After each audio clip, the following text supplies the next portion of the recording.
जी अस्सलाम वालेकुम।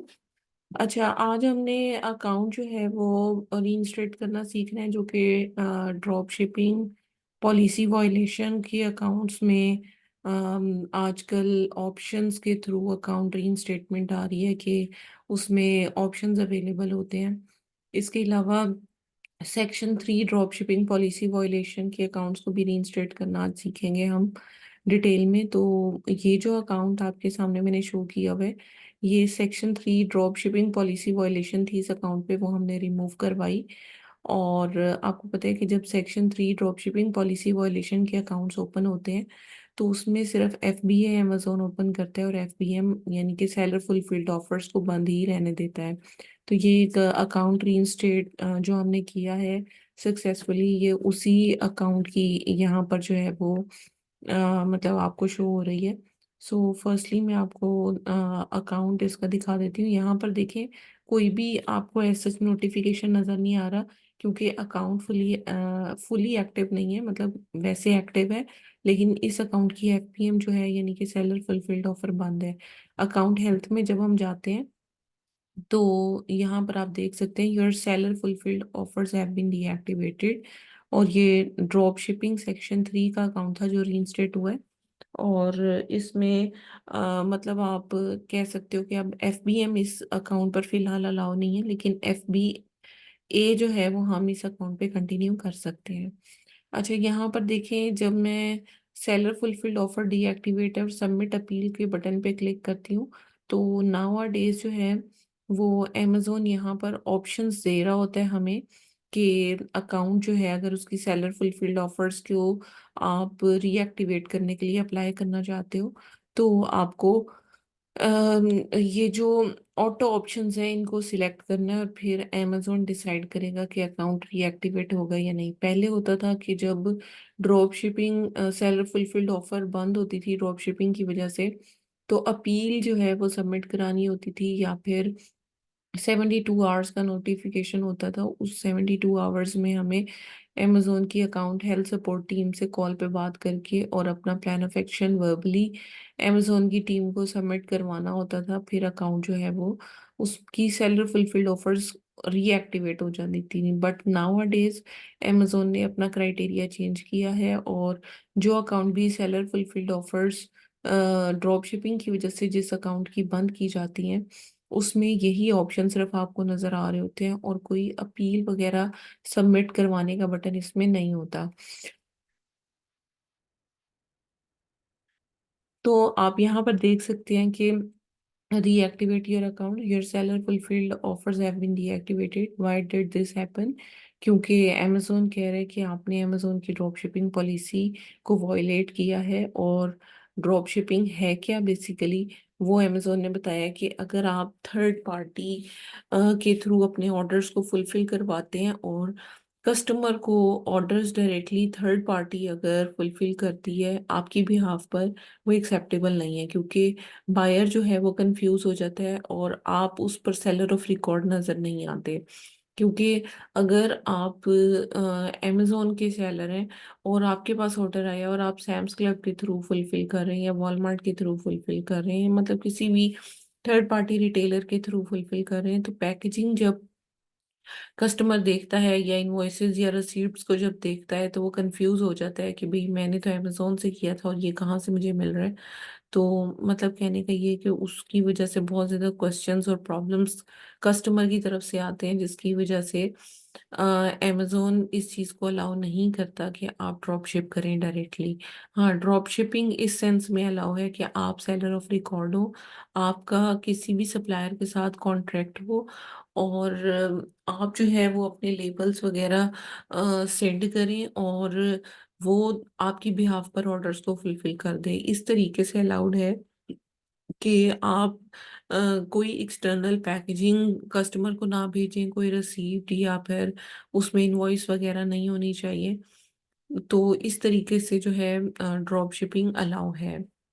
अब अमेजोन कहता है कि अगर आप अपनी सेलर फुलफिल्ड ऑफर्स को रीएक्टिवेट करना चाहते हैं, आपको ये इन्फॉर्मेशन प्रोवाइड करने की ज़रूरत है। सो यहाँ पर देखिए, अमेजोन ने कहा है कि आपने जो है वो मतलब जो भी रूट कॉज आपने आइडेंटिफाई किया जिसकी वजह से वॉयलेशन हुई है, तो आपने प्रिवेंटिव स्टेप्स जो हैं वो फ्यूचर में दोबारा से मतलब इस तरह से इम्प्लीमेंट कर लिए कि दोबारा से फ्यूचर में ये वाली वॉयलेशन नहीं होगी।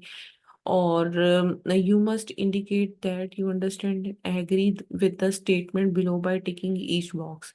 अब हर बॉक्स को आपको टिक करना है, आपको एक्नॉलेज करना है कि आपने अमेजोन की ड्रॉप शिपिंग पॉलिसी पढ़ ली है। इसको हम ड्रॉप शिपिंग पॉलिसी को एक दफ़ा मैं आपको दिखा देती हूँ। जो चीज़ें मैंने भी आपको एक्सप्लेन की हैं वही चीज़ें इस पॉलिसी में लिखी हुई हैं। अच्छा, ड्रॉप शिपिंग पॉलिसी अगर सिर्फ अकाउंट पर सेलर फुलफिल्ड ऑफर बंद होती है तो फंड्स जो हैं वो स्टक नहीं होते।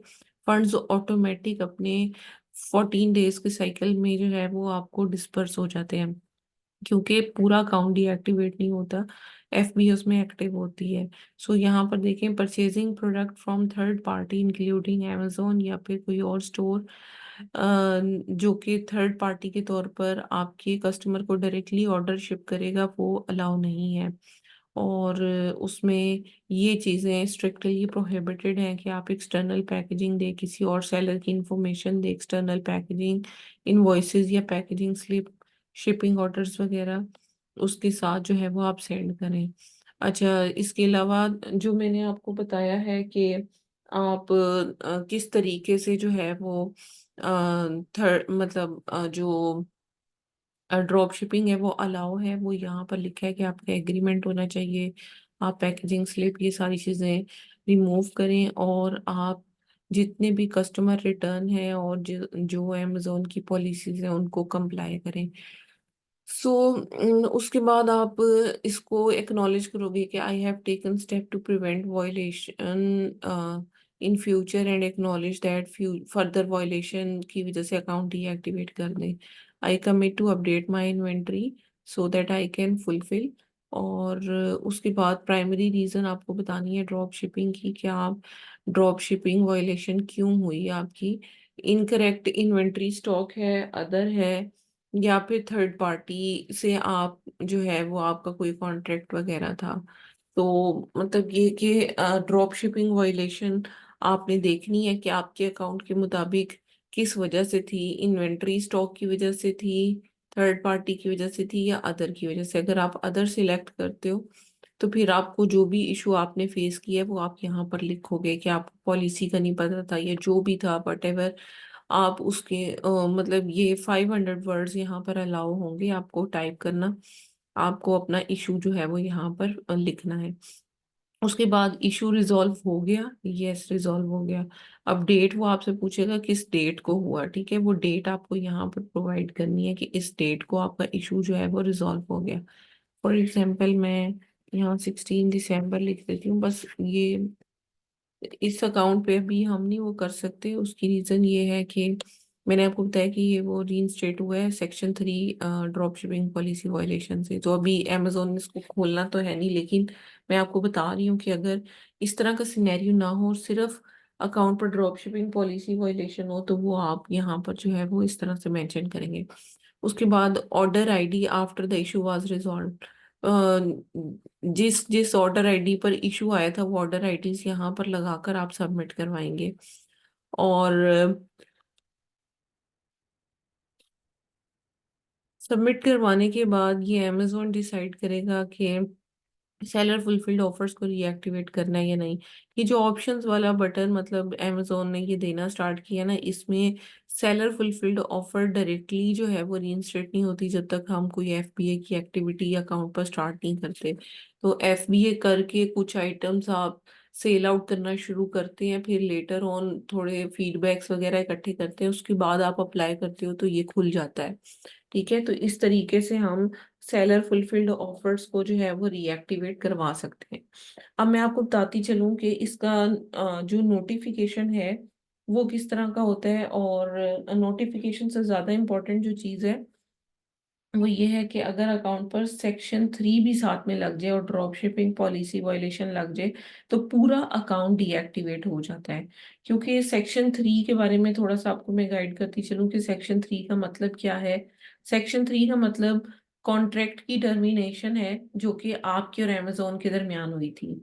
ठीक है, तो वो टर्मिनेशन अमेजोन कर देता है और अमेजोन कहता है कि आपको अलाउ नहीं कर रहा मैं सेल आउट करना। और मतलब ये कि इमीडिएटली अमेजोन ये कहता है कि आपका जो अकाउंट है उसको मैंने डीएक्टिवेट कर दिया है। और उसमें सिर्फ सेलर फुलफिल्ड ऑफर्स बंद नहीं होती बल्कि सारा अकाउंट ही डीएक्टिवेट हो जाता है। और बाकी जो है इसमें मतलब ये होता है कि फौरी तौर पे सारी की सारी इन्वेंट्री या जो भी स्टॉक वगैरह आपके पास अवेलेबल होता है अमेजोन उसको भी फौरी तौर पे मतलब कर देता है। और अमेजोन में मतलब आपको जो इसमें मतलब ज्यादा इम्पोर्टेंट चीज ये होती है कि अकाउंट की सारी मार्केट प्लेसेस बंद हो जाती हैं। ऐसा नहीं होता कि सिर्फ एक ही मार्केट बंद हो या फिर बाकी अकाउंट जो है वो चलता रहे और एक खास पोर्शन बंद हो। ऐसा नहीं होता। सेक्शन 3 का मतलब ये है कि termination of contract between Amazon and the seller, ठीक है, जो at the time of account creation हम Amazon की टर्म्स एंड कंडीशंस को जो है वो एक्सेप्ट करते हैं, वो सारी की सारी Amazon फौरी तौर पे जो है कॉन्ट्रैक्ट को टर्मिनेट कर देता है। सेक्शन 3 का ये मतलब होता है। और सेक्शन 3 ड्रॉप शिपिंग का मतलब ये कि आपने ड्रॉप शिपिंग किया अकाउंट पर जिसकी वजह से अमेजोन ने फौरी तौर पे अकाउंट जो है वो डीएक्टिवेट कंप्लीटली कर दिया है। उसका नोटिफिकेशन जो है वो किस तरह से आता है वो मैं आपको दिखा देती हूँ। इसमें ये होता है कि फंड्स भी अमेजोन फौरी तौर पे आपके होल्ड कर लेते हैं और 90 डेज से पहले 90 डेज से पहले हम मतलब इस पर अप्लाई भी नहीं कर सकते, ठीक है, फंड्स के लिए। अच्छा, इसके बाद यहाँ पर ये एडिशनल डॉक्यूमेंटेशन अमेजोन ने कोई स्टार्ट की हुई है इस अकाउंट पर। मतलब दो तीन तरह के इश्यूज थे इस अकाउंट पर और हम बैक डेट्स में जाकर जरा देखते हैं। Your Amazon account has been deactivated. और यहाँ पर देखें section 3 business solution agreement, why did this happen. अच्छा, यहाँ पर शिपिंग टेम्पलेट अब्यूज था, वो मैंने आपको बताया था कि ये भी section 3 seller code of conduct में ही आता है। इसको हम यहाँ से रीड आउट करते हैं कि ये पॉलिसी है क्या। मतलब सेक्शन 3 इनका जो है वो इस वजह से लगा है क्योंकि यहाँ पर मतलब ये लोग क्या कर रहे थे कि एक्स्ट्रा शिपिंग जो है वो चार्ज कर रहे थे और बार बार शिपिंग टेम्पलेट्स चेंज करके कस्टमर से एक्स्ट्रा जो है वो चार्जिंग कर रहे थे, ठीक है। तो हम मतलब इसको देखते हैं कि ये पॉलिसी क्या है अमेजोन की और ये काफ़ी स्ट्रिक्ट किस्म की पॉलिसी है। एक मिनट, ये ओपन क्यों नहीं हो रहा।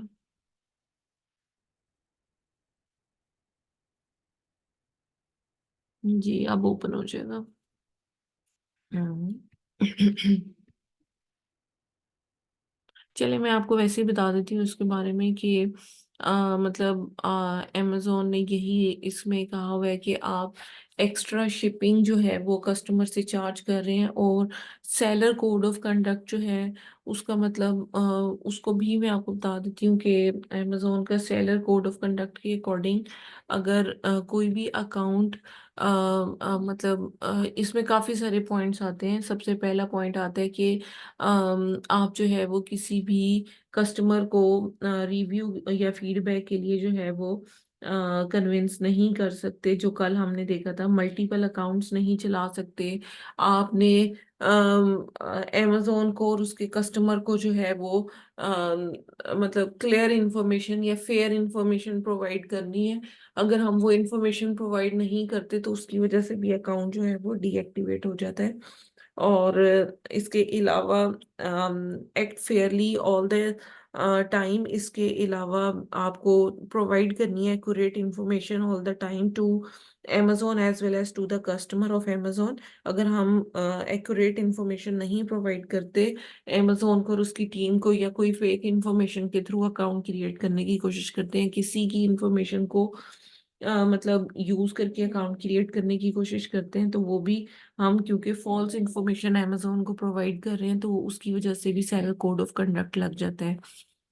क्योंकि सेक्शन 3 के साथ amazon जो है वो सेलर कोड ऑफ कंडक्ट लगाता है और ड्रॉप शिपिंग पॉलिसी वायलेशन लगाता है। अब यहाँ पर आप देख सकते हो कि अकाउंट जो है वो इस तरह से डीएक्टिवेट हुआ था, और ये कंप्लीट डीएक्टिवेट हुआ था, और इसको जो है वो हमने इस तरीके से रीइंस्टेट करवाया। अब इसमें मैं आपको दिखाती चलूं कि जो ऑर्डर्स हैं वो 3PL के थ्रू नहीं, बल्कि डायरेक्ट जो है मतलब रिटेलर के थ्रू जो है ये लोग फुलफिल कर रहे थे। और इसमें अगर ऑर्डर्स को देखा जाए, प्रीवियस इसकी हिस्ट्री को, तो जो भी सेलर फुलफिल्ड ऑफर्स थी इनकी, वो मतलब उसके साथ साथ जितने भी मतलब FBA ऑर्डर इस अकाउंट पर कोई भी नहीं था। लेकिन ये लोग जो हैं, हम इसको फिलहाल 365 डेज, वैसे 365 में भी कोई ऑर्डर नहीं आएगा। डेट रेंज सिलेक्ट कर लेते हैं, क्योंकि ये काफी पुराना अकाउंट इनका डीएक्टिवेट हुआ हुआ है। हम यहाँ से कस्टम कर लेते हैं, और 2022 से इसको स्टार्ट कर लेते हैं, कुछ ऑर्डर्स इसके देख लेते हैं, फर्स्ट से लेकर यहाँ तक चले देख लेते हैं। जी, ये ऑर्डर्स आ गए हैं, ठीक है। ये सेलर फुलफिल्ड ऑफर्स ऑर्डर्स हैं इनके, ठीक है। ये ओरल बी एक वेबसाइट है, डायरेक्ट वहां से ये लोग ऑर्डर्स को फुलफिल कर रहे थे। तो यहाँ पर आप देख लें कि जितने भी ऑर्डर्स हैं वो इसी तरह से नजर आ रहे हैं। तो मैं फर्दर जो है वो आपको दिखा देती हूँ। ये मतलब क्योंकि यूके में ड्रॉप शिपिंग कर रहे थे, तो ये और तरह से ड्रॉप शिपिंग थी, ये सैम्स क्लब वॉलमार्ट वाली ही नहीं थी, वो यूएस की मार्केट में। वैसे यूएस की मार्केट में अभी जो है वो अकाउंट ड्रॉप शिपिंग वाले खुल नहीं रहे, लेकिन यूएई हो गया, और कनाडा हो गया, मैक्सिको हो गया, अगर इन मार्केट प्लेसेस पे वॉयलेशन आई है, यूके हो गया, इस पर रीइंस्टेटमेंट हो रही है। तो आप ये देखें, ये सब सिर्फ एक ही वेबसाइट, ओरल बी की एक ऑफिशियल वेबसाइट है, वहां से ये लोग डायरेक्टली जो है वो ऑर्डर्स को फुलफिल करवा रहे थे। तो इनका कोई कॉन्ट्रैक्ट वगैरह नहीं था, ये खुद कस्टमर बन के ऑर्डर जो है वो प्लेस करके उस कस्टमर की इंफॉर्मेशन प्रोवाइड कर देते थे, और विद इन 2 to 3 डेज जो है वो ऑर्डर इनका फुलफिल हो जाता था। और अगर FBA ऑर्डर्स इनके देखे जाएं यहाँ पर, तो शायद कुछ FBA ऑर्डर की इन्वेंट्री थी इनकी, वो इन्होंने बाद में जो है वो करवाई थी। तो FBA भी इसमें कुछ हुआ हुआ है प्रीवियसली। लेकिन जो ये लोग ड्रॉप शिप कर रहे थे उसकी वजह से इनके अकाउंट में इशू आया था। तो इस तरह के अकाउंट की जो रीइंस्टेटमेंट है, जिसमें आप देखते हो कि क्या क्या इशू रेज हुए थे, यहाँ प्रीवियसली जो कस्टमर के साथ इनकी कम्युनिकेशन है उसको आपने देखना है कि क्या कम्युनिकेशन हुई थी, वो मतलब ऑब्जर्व करने की जरूरत है। ऑल पर क्लिक करेंगे और ऑर्डर्स में देख लेंगे, यहाँ पर customer and not sending product, ठीक है। यहाँ पर ये लिखा हुआ है कि आप प्रोडक्ट ले लेते हैं और ऑर्डर जो है वो नहीं भेजते। इसके अलावा यहाँ पर भी ऑर्डर जो है वो उन्हें नहीं मिला। तो इस तरह के इशू रेज होना स्टार्ट हुए थे, जिसकी वजह से अकाउंट जो है वो डीएक्टिवेट, मेरे ख्याल से ये पहले हुआ था और ये कस्टमर ने बाद में कांटेक्ट किया था, क्योंकि मतलब डेट जो है वो लेटर ऑन है, सितंबर में डीएक्टिवेट हुआ था, और ये मतलब अक्टूबर की जो है वो कुछ इंक्वायरीज हैं कस्टमर्स की तरफ से, जिन्होंने अपने ऑर्डर्स के बारे में पूछा हुआ है। ठीक है, ये चीज हो गई। अब मैं आपको दिखाती चलूं कि हमें जो फर्दर चीज देखनी है इस अकाउंट में, वो ये देखनी है कि फीडबैक मैनेजर में जाके फीडबैक को देखना है।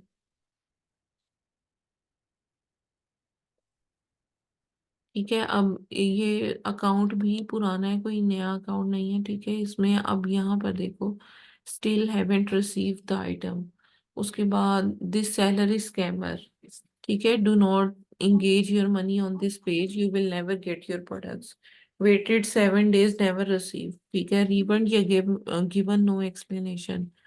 यहाँ पर be careful of packages and cost.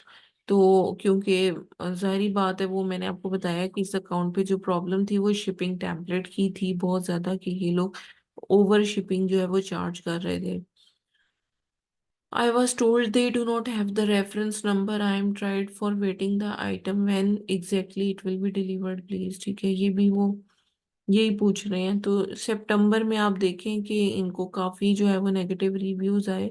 यहाँ पर भी देखें, ये भी वही कह रहे हैं कि हमें प्रोडक्ट जो है वो नहीं मिली।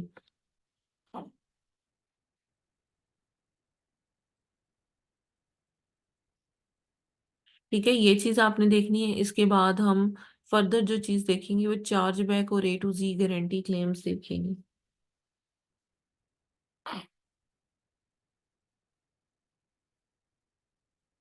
अब हम चार्ज बैक और A to Z guarantee claim देखेंगे। ऑल पर क्लिक करके सारे जितने भी A to Z guarantee claims हैं उनको हमने यहाँ पर ऑब्जर्व करना है। ठीक है, अब ज्यादातर इशू यहाँ पर भी आप देख रहे हो कि पैकेज अराइव नहीं हुआ, पैकेज अराइव नहीं हुआ, पैकेज अराइव नहीं हुआ। ठीक है, तो ये ज्यादातर इनके क्लेम्स यही है कि पैकेज नहीं मिला। तो ड्रॉप शिपिंग में ज्यादातर जो है वो इस तरह के इश्यूज फेस करने पड़ते हैं। इसमें आपको देखना पड़ता है कि प्रोडक्ट जो है वो ज्यादातर केसेस में नहीं मिलती, और अगर मिले भी तो लेट मिल रही होती है, जिसकी वजह से कस्टमर जो है वो पहले से इंक्वायरीज को पुट कर देता है। और जब इंक्वायरीज पुट करता है तो उसके बाद फिर आप ऑब्वियसली नेगेटिव फीडबैक्स भी आपको आ रहे होते हैं, चार्जबैक भी आ रहे होते हैं, A to Z guarantee claim भी फेस करने पड़ रहे होते हैं, क्योंकि प्रोडक्ट आपकी लेट अराइव कर रही होती है किसी भी वजह से। जो आपका सप्लायर है उसने प्रोडक्ट कस्टमर तक लेट पहुंचाई होती है, जिसकी वजह से प्रॉब्लम फेस करने पड़ रहे होते हैं। ठीक है, अब हम फर्दर जो है वो देख लेते हैं कि किस तरह से हमें इसको लेकर चलना है। अब ये सारी चीजें हैं जो कि आपने ऑब्जर्व करनी है, आपने देखनी है केयरफुली। उसके बाद आप इसकी अपील राइटिंग करेंगे, और अपील राइटिंग में आपको जो चीजें अमेजोन को प्रोवाइड करने की जरूरत है, वो सबसे पहले जो अपील होती है उसके 3 पोर्शन होते हैं, जिसमें रूट कॉज सबसे पहले आपको मेंशन करना होता है। फिर आपने फौरी तौर पे बताना होता है कि आपने क्या प्लान ऑफ एक्शन किया, यानी कि इस तरह के इशू को रोकने के लिए आपने क्या प्लान ऑफ एक्शन जो है वो ड्राफ्ट किया, फौरी तौर पे क्या एक्शन लिया। इस तरह के इशू को जब आपको पता चला, आपने नोटिफिकेशन को रीड किया, फौरी तौर पे आपने क्या किया। उसके बाद फ्यूचर प्रिवेंटिव्स होते हैं कि फ्यूचर में इस तरह के इशू को होने से रोकने के लिए आप क्या करने जा रहे हैं, आपका क्या प्लान है। वो वो प्लान जो है वो आपको अमेजोन को देना होता है।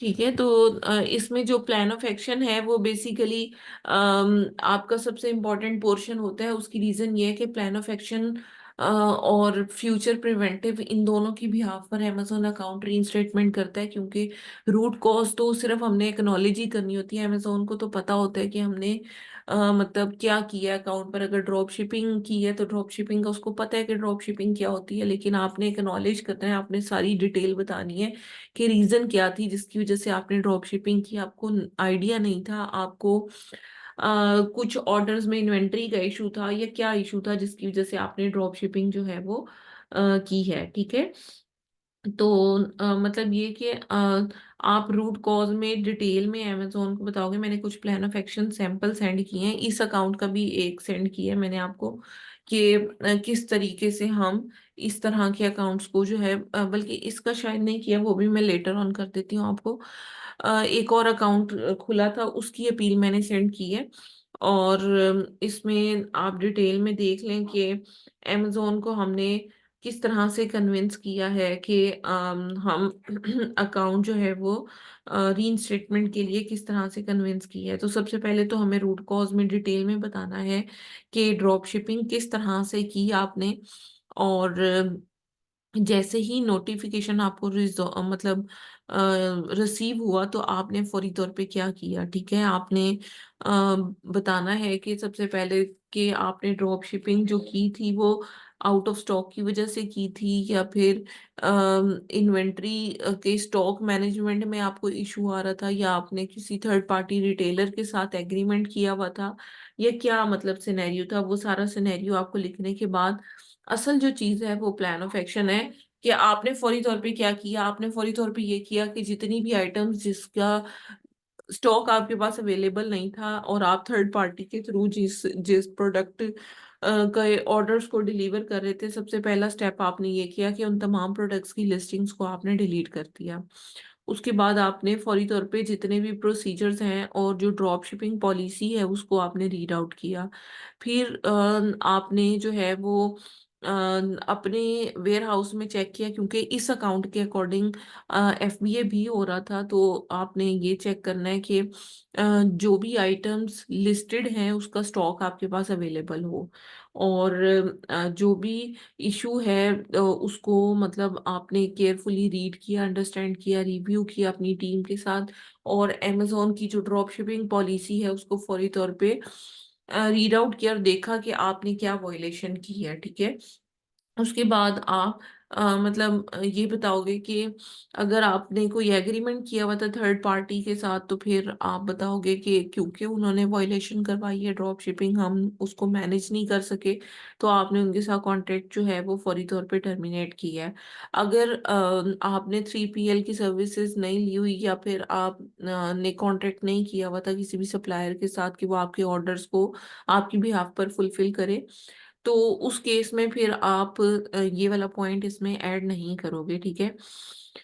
उसके बाद जो फ्यूचर असल चीज है ना, वो आपने देखनी है कि आप फ्यूचर के लिए अमेजोन को कैसे कन्विंस करने जा रहे हो, आपके पास क्या प्लान है कि आप दोबारा से ड्रॉप शिपिंग नहीं करोगे।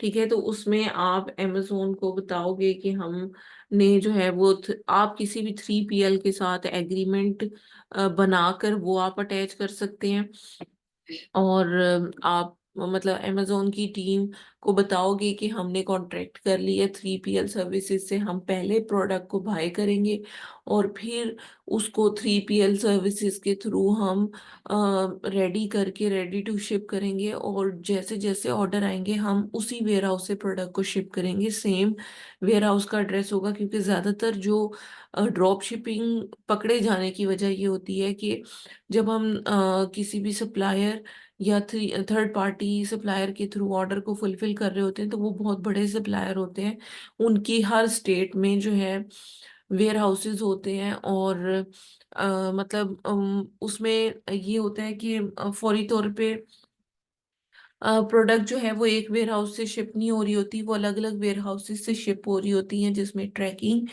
ये शो कर रही होती है कि कोई प्रोडक्ट टेक्सास से गई है, कोई प्रोडक्ट जो है वो फ्लोरिडा से गई है, कोई कैलिफोर्निया से गई है।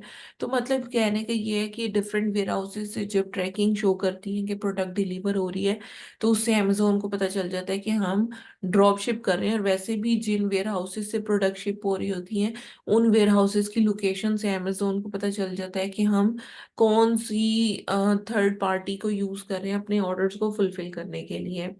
तो कहने का मकसद ये है कि ट्रैकिंग सबसे इम्पोर्टेंट होती है, तो हम फिर फ्यूचर सप्लायर अमेजोन को देंगे। अगर कोई मतलब अगर हम एफबीए पहले नहीं कर रहे थे अकाउंट पे, तो फिर हम एफबीए के लिए अमेजोन को बताएंगे कि हम अपनी इतनी परसेंटेज जो है वो इन्वेंट्री की वो एफबीए करेंगे। लेकिन अगर आप पहले से कर रहे हैं तो फिर इसे ऐड करने की जरूरत नहीं है।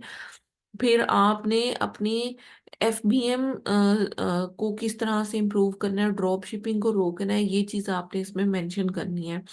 तो आप उसमें वही 3PL की सर्विसेज हायरिंग, अगर आपने कर ली है किसी 3PL सर्विस वेयर हाउस की, तो वो आप डिटेल में दोगे, किस कैरियर सर्विस को यूज करोगे, शिपिंग लेबल कहाँ से लोगे। आप ये भी कह सकते हो कि हम अमेजोन की इजी शिप सर्विस यूज करेंगे, या फिर हम ये भी कह सकते हैं कि हम शिपिंग लेबल अमेजोन से बाय किया करेंगे और उन लेबल्स को हम यूज करते हुए प्रोडक्ट को अपने ही वेयर हाउस से जो है वो शिप करेंगे। तो ये सारी डिटेल आपको लिखने की और साथ में एग्रीमेंट वगैरह लगाने की जरूरत होगी। और अगर आपका पहले कोई सप्लायर के साथ कॉन्ट्रैक्ट था जो कि जिसने आपको ड्रॉप शिपिंग करवा दी या हो गई आपके अकाउंट पर, तो फिर उसका लेटर ऑफ टर्मिनेशन भी आपको साथ में अटैच करना पड़ेगा। उसके सैंपल हैं मेरे पास, वो मैं आपको शेयर कर देती हूँ लेटर ऑफ टर्मिनेशन का। तो वो आप उस तरह का टर्मिनेशन लेटर जो है वो तैयार करवा लीजिएगा। उसको अटैच करें और साथ में अपील जो है वो करें। फिर अकाउंट जो है वो रीइंस्टेट हो जाएगा, उसमें एफबीए ओपन होगी, एफपीएम फिर भी ओपन नहीं होगी। ठीक है, ये चीज हो गई। अब मैं आपको बताती हूँ कि अगर फॉर एग्जाम्पल अकाउंट जो है वो रीइंस्टेट नहीं हुआ और हो भी नहीं रहा, लेकिन फंड्स जो है वो किसी क्लाइंट के लिए है, मैं वो चाहता है कि हम 90 डेज के बाद फंड्स की रिक्वेस्ट कर दें। तो फिर आपने फंड्स की रिक्वेस्ट किस तरह से करनी है? 90 डेज गुजरने के बाद आप फंड्स की रिक्वेस्ट कर सकते हो। जो भी रजिस्टर्ड ईमेल एड्रेस है जिस पर ये अकाउंट साइन अप हुआ हुआ है, उस मतलब ईमेल एड्रेस के थ्रू आपको अपील करनी होगी फंड्स की।